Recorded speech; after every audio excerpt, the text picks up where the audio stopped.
Fala, minha querida, tudo bem com todos? Olha só que legal, estou aqui com o Fernando Jones, diretamente de Chicago.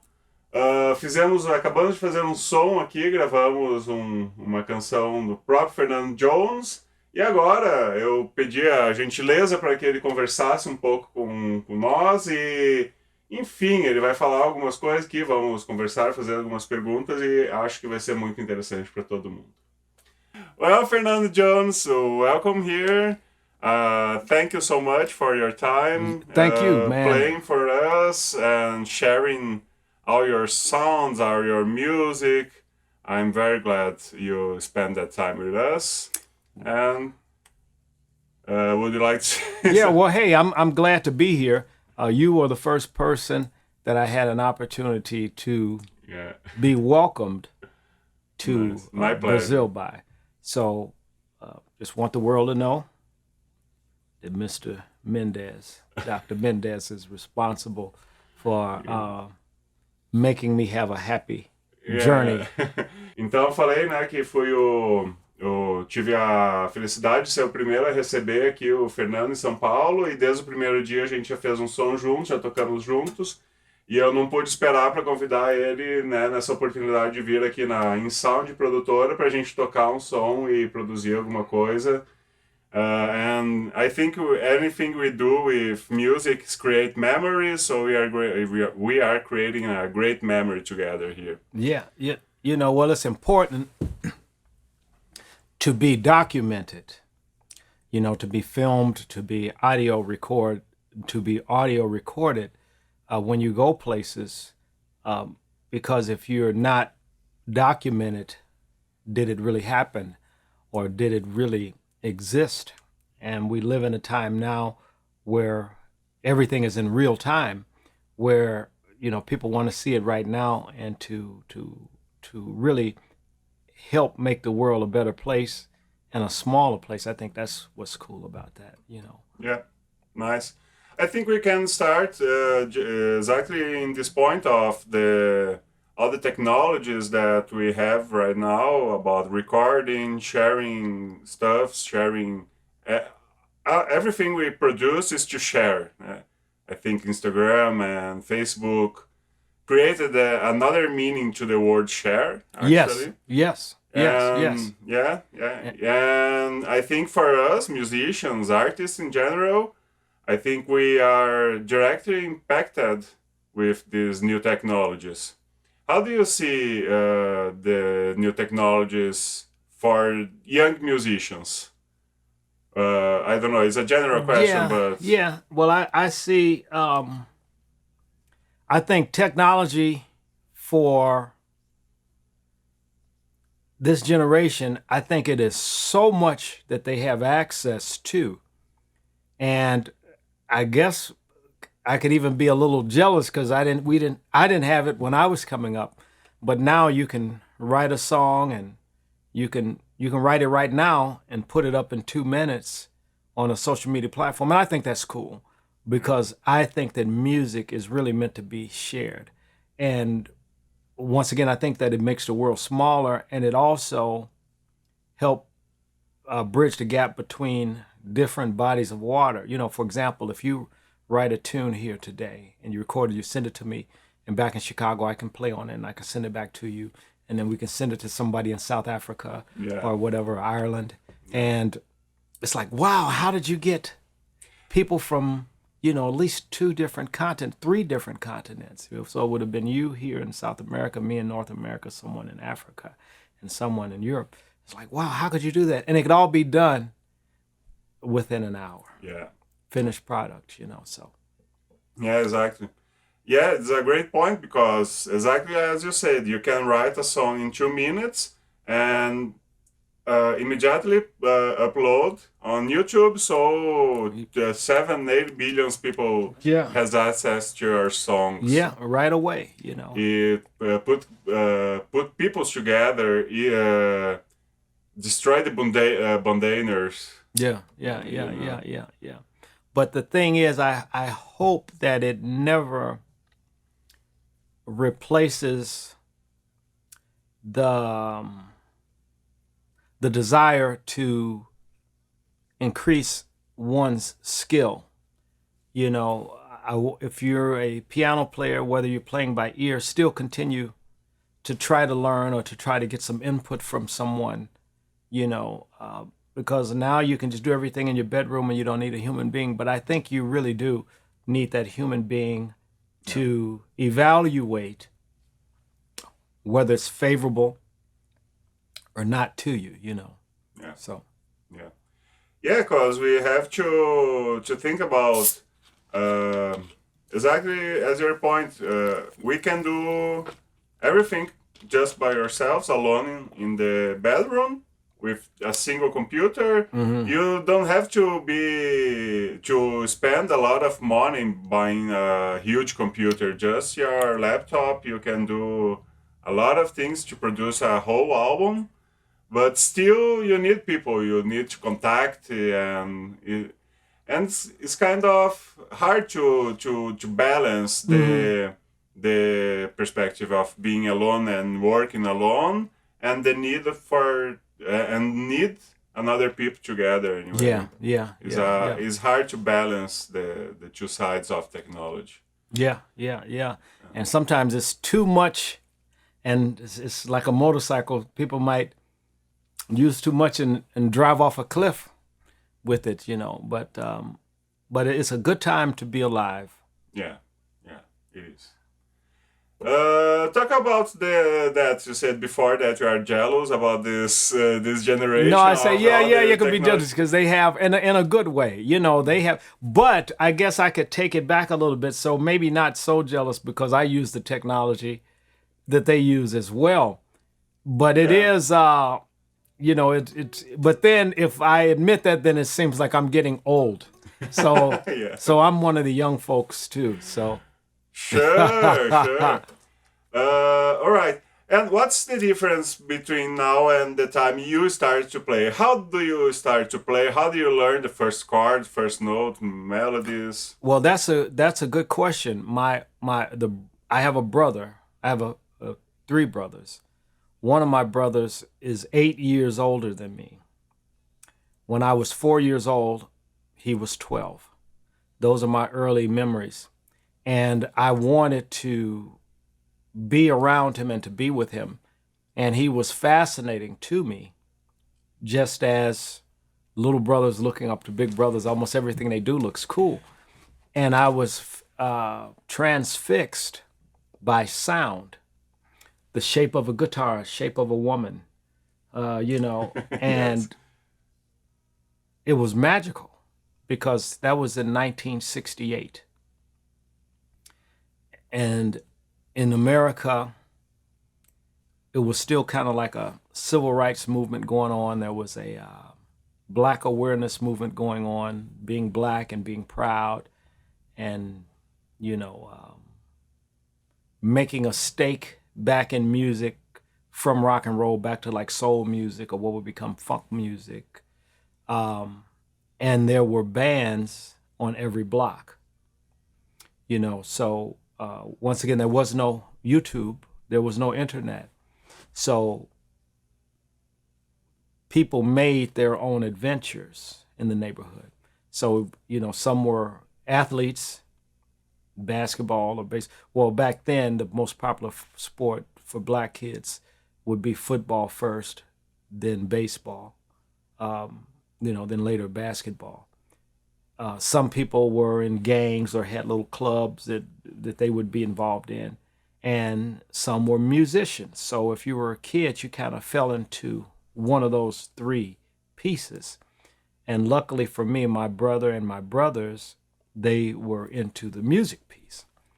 And they would come, their friends would come by and play in our living room. It probably was no bigger than this. And they would say, "Don't bother my guitar." And they would leave. And what would I do? I would touch. Sure. And then I got caught. And then my brother, he took my fingers and he put them across the guitar. I did this. He say, "Play this here," and he wasn't angry. Nice. You know, and so February 6th, 1970, my Uncle Jackson took me to a inexpensive department store after school. What a memory. And he said, which one do you want? And I picked a Sunburst Tiesco. And he said, don't you want, the salesman said, don't you, an amplifier? An amplifier was about the size of a shoebox. Yeah. And I got that, and then I got a guitar strap and a cord and a bunch of guitar picks. And that was the start. That's the beginning. Mm-hmm. Beautiful story. You have a nice memory. You remember still the day that you went to buy a... It's still sharp. I can still see it. It's sharp, yeah. That's great, man. Nice. Touching memory. Agora eu vou perguntar sobre a questão da formação, como a partir desse ponto ele se tornou profissional da guitarra. When I was little, I have a nephew, Chip, that just passed away, and my niece, Carolyn. And so I put a little band together with us, and we had little toy type instruments. And I just kept watching my big brother, and he would take me places. And so in grammar school, I'd always play, but I didn't really have a lot of people to play with, because people might have been playing piano, but I wanted to be around guitar players. And I was fortunate to have parents that afforded me an opportunity to have real equipment, Then high school, played a little bit. Then when I got to college, I was still playing to university, and I would put on concerts. And I put on a concert on February 11th, 1985 at my university. And on that show, I had Buddy Guy. Gosh. I booked the show. Booked it for Buddy Guy? I had Buddy Guy, Coco Taylor, Gosh. Junior Wells, Magic Slim, my brother Forey Superstar. I think Phil Guy was on that show. And my group, we were on there. Gosh. And the band that we were, it was the band, we called the band Ice back then. That's what the name of the band was, Ice. Yeah. And then I put on another concert and another concert. Then when I graduated, I put on another concert. And I graduated from college in 1987. So in 1988, I started writing the book I Was There When the Blues Was Red Hot. And so I was playing during the same time, of course, playing out and playing shows in Chicago. And back then, when you were starting out, you would play for, it would be like $50 a man. $50? Yeah, for $50 a man, So, and we did it. And then you get a big job, and then you get some more big jobs, and you just keep playing. And then I was teaching also, but I was playing at night. So the book came out in 1990. And when the book came out, that was the first time that I had a chance to travel across the water. So even though Hawaii is still part of the United States, but that was the first time where I traveled outside of the continental U.S. That was February 13th of 1990, February 13th, 1990. And then in the fall was my first trip to Europe. Played in the Nave Blues Festival. Nice. And just kept playing and getting better and better and writing more and more songs, and then started producing songs on people. And it just kept growing and growing and growing, Great. Like your way with music was just from the beginning, from your first step to right now, like a straight way, almost just getting bigger and more important, maybe touching more and more people, reaching different people. Right, reaching different people and more people, and being consistent. I think it's been the key. If I've had any success at all, that has been the key. Always being ready, consistent, like doing it over and over and being ready when the opportunity presented itself. Very important. Nice. And how do you see you had a job in the university? Am I right? Yes, sir. And how do you see the education, music education at the university versus the music education that, as you said before, you learned with people like your brother, your friends? With me was similar too. I grew up playing guitar with my friends, but not blues, more like heavy metal. But I learned with my friends, and then just after then I started to classical guitar. But before I started heavy metal guitar with friends, and then I go search for formal education. How do you see that perspective of the informal education, like informal knowledge, and that knowledge that is in the university? Well, I think that they are both good. And I think it depends on the person. I think it depends on,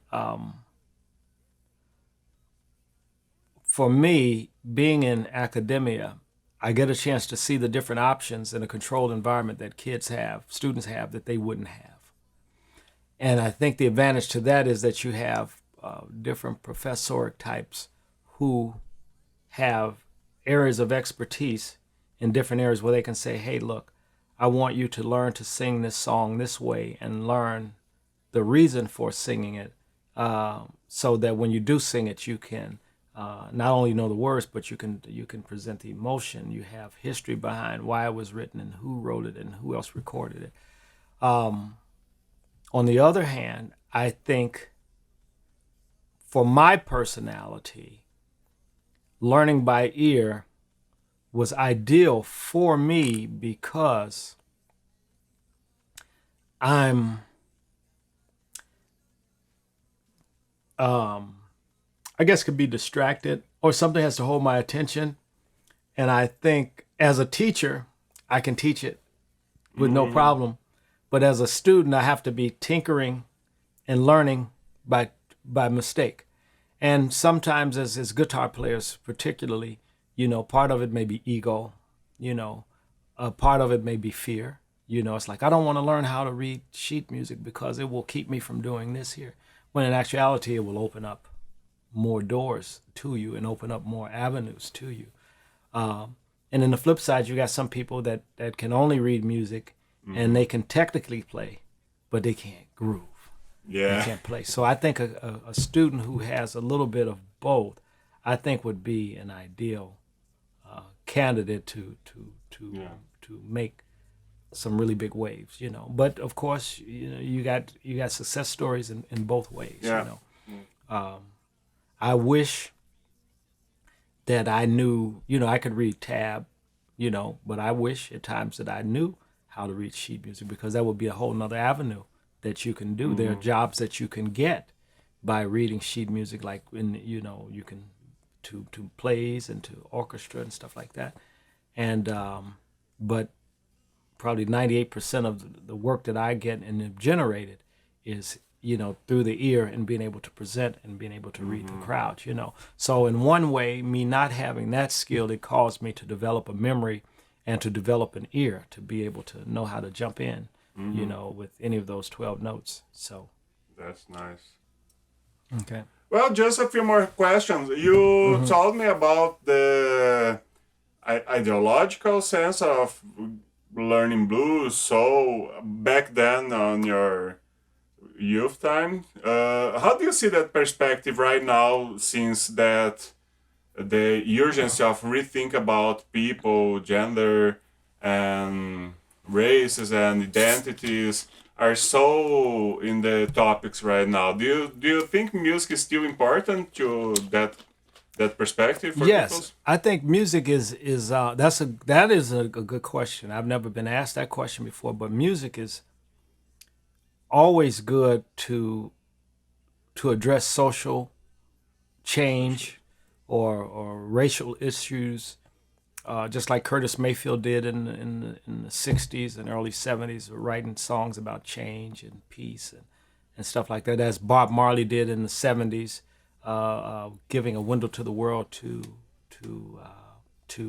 Jamaica, whether from political views or love views or Jah, Yeah. views. Love is also political. Yeah, it is. It is. It is. It is.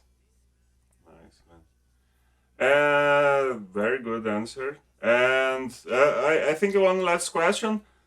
For young musicians, what your expertise for more than 50 years playing and worldwide playing, and then you see a young fellow if he's 7, 8 years old starting to play guitar, maybe blues or just I don't know whatever style he like. What's your words for that young people? Love it, and treat your instrument just like it's a pet. You know, like a dog. You know how nice you treat your dog or your cat. You know, treat it like that. Give it attention every day. And even when you travel, get you a little case if you're playing guitar or whatever, you know, or keyboard, get you a little mini one and take it on your trip with you. Don't ever leave it home. Don't ever leave it unattended. And then that way, you know, you develop muscle memory and you'll accidentally learn how to play stuff. It's like, oh, wow, that's how that goes. But you can only get there by playing. And, try to, treat your instrument nice, put it back in the case, change your strings if you want to, but be nice to it. Practice it every day. Now, you can't practice every day for 10 hours or 2 hours or 1 hour. Some days you can only practice for 10 seconds. But every day, at the end of your day, if you didn't practice that guitar, pick it up, strum, put it down. Tomorrow you may only be able to do a little bit. But if you keep doing it every day, one day you're going to make, hey, I'm going to play for 30 minutes. I'm going to watch television and play. I used to do that as a kid. I would watch television and I would play the guitar and I would try to pick out the commercials. I would try to figure out the commercials. And this is before we had instant replay. So you had to try to get it on the fly or wait till it came back on an hour later or something like that, so. That's nice. All right. And how do you see I don't know if you had a perspective of this blues scene here in Brazil. Is there a scene? Yes, there is. There's a scene. There are guys here who are playing, I got a chance to meet some cats the other day when I was here. Through a friend of mine, Jackie Scott, Igor Prado, and his brother. They have a band, and they're playing, and they're doing it, and they're recording, they're producing people. And even in Brazil, my friend Flavio, he's, and his group of guys, they're killing, and even in Floripa. Yeah, Floripa. They're down there killing, they're down there killing, man, so. So Raphael, he's got I think he had a 4-piece band, and then those guys are playing and spreading the word. And I think coming being a black person from America, from Chicago with Conception and Mississippi and all this kind of stuff, I marvel at how that music that was created and almost not liked, back in Mississippi particularly, back in the 40s, 50s when it turned over to rock and roll. And now you've got people that are playing it. And even more importantly, in a respectful way, taking ownership of it. I think that's... Yeah. People respect a lot of the blues, I think. Yeah. Even those who doesn't play, I think the style has a standard as a entity of music, not just a style. Is I think blues is seen more than a style. I don't know if Yeah, it's a lifestyle too. These guys are. It's a lot of. Yeah. I got a feeling when I come back, you're gonna be playing some blues. It might bite you, man. And you can still use those skills that you have. And it's cool, man. It is it's amazing. Blues, just like classical music, man. It has a worldwide acceptance. Yeah. Do you see anything about these two words, classical guitar and blues, touching in some way, aesthetical in the performance? Yeah. I think. I mean, they're I guess, polar opposites on whatever the music scale is. You have one that is very disciplined, very academic. Blues on this hand, very loose, no less important, but more oral tradition. May not necessarily even be technically proper, you know. So somewhere they meet in the middle, they can get a little piece, you know, maybe the blues from the classical get a little bit more proficiency, a little more color to it, and with the classical piece, if there's such a thing, a little more feel. But then how do you get more feel in classical without it not being classical? And how do you get more structure in blues and it not be blues? And the answer is, there is no answer. Just have to do it. Just have to do it. Fernando, again, thank you so much you, for brother. sharing everything you know, all your history, your music, your song. I'm very, very glad you spend your time coming here and recording with me. Thank you so much.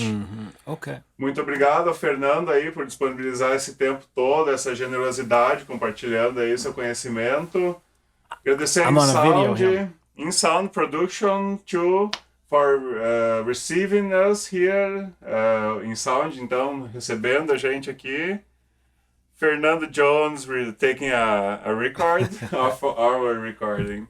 Okay, thank you, Fernando. Obrigado. Obrigado. Yeah. Nice.